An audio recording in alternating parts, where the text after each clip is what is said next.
আসসালামু আলাইকুম রহমতুল্লাহ বারাকাতু। জুমা মোবারক। আজকে গরিবের হজের দিন। জুবান আজান হয়েছে, তাই গোসল করে নামাজের উদ্দেশ্যে রেডি হচ্ছি।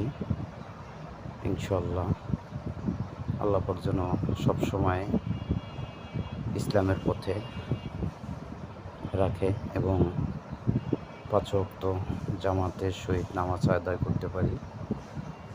আল্লাহ যেন সেই তৌফিক দান করে, আমিন। এবং আপনারাও সবাই দোয়া করবেন আমি যেন সবসময় পাঁচ ওয়াক্ত নামাজ জামাতের সহিত আদায় করতে পারি এবং ইসলামের পথে চলতে পারি, সব সময় সত্য কথা বলতে পারি, সবার সাথে মিশে থাকতে পারি এবং আল্লাহ পাক যেন এই নামাজের উছিলায় আমার সকল গুনাহখাতা মাফ করে দেয়, আমিন। এবং আপনারাও সবসময় পাঁচ ওয়াক্ত রোজা নামাজ করবেন। আল্লাহ পাক এই উছিলায় আমাদের সবাইকে মাফ করে দিব এবং মাফ করে দেন। এবং জুমার নামাজের জন্য বেরোলাম, সবাই দোয়া করবেন। আসসালামু আলাইকুম ওয়া রাহমাতুল্লাহি ওয়া বারাকাতুহু।